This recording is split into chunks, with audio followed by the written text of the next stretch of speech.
Bapak, Ibu, Saudara yang terkasih, selamat pagi dan salam sehat dan salam sejahtera buat kita semua.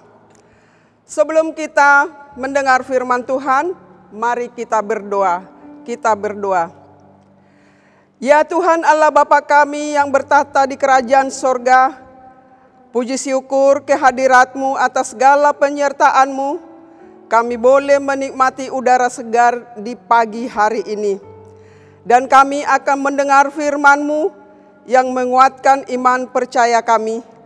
Kuduskan hati dan pikiran kami. Dan hadirlah Engkau Tuhan, kami sudah siap mendengar firman-Mu. Di dalam nama Tuhan Yesus kami berdoa dan bersyukur. Amin. Bapak, Ibu, Saudara yang terkasih, firman Tuhan hari ini tertulis dari Injil Matius 7 ayat 1. Demikian firman Tuhan. Jangan kamu menghakimi supaya kamu tidak dihakimi. Demikian firman Tuhan. Bapak, Ibu, Saudara, jangan menghakimi. Itulah nas kita hari ini. Hakim-hakim yang di pengadilan harus dengan teliti memeriksa bukti-bukti dan mendengarkan saksi-saksi dengan baik sebelum mengambil keputusan. Ulangan 19 ayat 15-16. Tujuannya menghindari saksi dusta dan supaya orang yang tidak bersalah jangan dikenakan hukuman. Bapak, Ibu, Saudara yang terkasih, nats ini meminta kita untuk tidak saling menghakimi. Mengapa? Sebagai murid Tuhan Yesus, kita harus memiliki sikap untuk menyelamatkan, menegur, dan mengampuni orang lain yang berbuat kesalahan, tidak menginginkan kehancuran mereka. Itulah sikap tidak menghakimi yang mau dan rela menyelamatkan, menasehati pada saat yang tepat. Orang yang senang menghakimi adalah orang yang senang mempermalukan dengan memperlihatkan kelemahan dan kekurangan orang lain karena kebencian dan iri hatinya untuk menghancurkan. Sikap menghakimi tidak menyelesaikan masalah, tetapi justru memperburuk keadaan. Sebelum kita menghakimi seseorang dan tidak jatuh kepada sikap menghakimi, ada 3 hal yang kita tahu. Pertama, tentang kebenaran. Harus kita tanya hati kita, benarkah yang saya lakukan dan saya katakan? Kedua, kebaikan.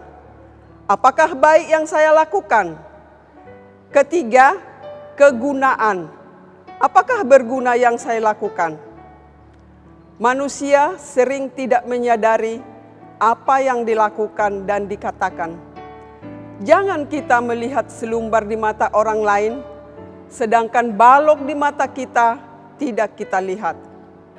Bapak, Ibu, Saudara yang terkasih, mengapa Tuhan Yesus mengajar dan mengingatkan kita agar tidak menghakimi? Untuk menyadarkan kita bahwa kita juga bukanlah manusia sempurna. Pertama, karena semua orang telah berbuat dosa dan telah kehilangan kemuliaan Allah. Roma 3 ayat 23. Sebab itu, tidak ada seorang pun yang dapat memegahkan diri dan menghakimi orang lain. Kedua, kita semua telah dibenarkan dengan cuma-cuma oleh kasih karunia melalui penebusan Yesus Kristus di kayu salib. Kristus Yesus telah ditentukan Allah menjadi jalan pendamaian karena iman dalam darahnya untuk menunjukkan keadilannya. Roma 3 ayat 24-26. Ketiga, hanya Tuhan Yesus yang berhak menghakimi umat manusia.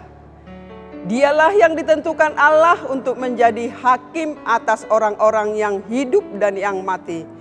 Kisah Para Rasul 10 ayat 42. Bapak, Ibu, Saudara terkasih, manusia tidak luput dari kekurangan dan kelemahan, hanya sering kita menutupinya.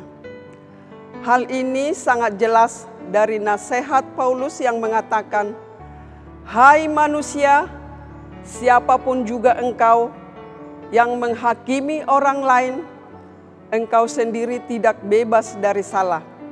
Sebab dalam menghakimi orang lain, engkau menghakimi dirimu sendiri. Karena engkau yang menghakimi orang lain melakukan hal-hal yang sama." Roma 2 ayat 1. Di masa pandemi COVID-19 ini masih ada lagi orang yang saling menyalahkan, bahkan menghujat. Jangan lagi kita bebani pemerintah kita dengan kebodohan-kebodohan yang kita tidak tahu. Mari kita bantu pemerintah menjaga protokol kesehatan agar pandemi COVID-19 ini cepat berlalu.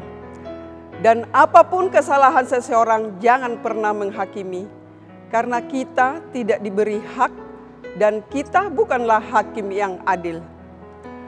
Manusia yang menghakimi berdasarkan apa yang nampak. Akan tetapi, Tuhan Yesus menghakimi berdasarkan kebenaran dan kasih-Nya. Dia yang Maha Tahu, mengetahui segala yang tersembunyi di mata manusia. Karena itu, janganlah menghakimi sebelum waktunya, yaitu sebelum Tuhan datang. 1 Korintus 4 ayat 5a. Tuhan pasti datang dan membuat keputusan yang tepat dan semuanya menjadi terang. Amin. Tuhan memberkati. Mari kita berdoa. Terima kasih Tuhan, kami sudah mendengar firman-Mu. Pimpin dan arahkanlah hati dan pikiran kami untuk tidak saling menghakimi, karena hanya Engkaulah hakim yang adil bagi kami. Di dalam nama Yesus kami berdoa dan bersyukur.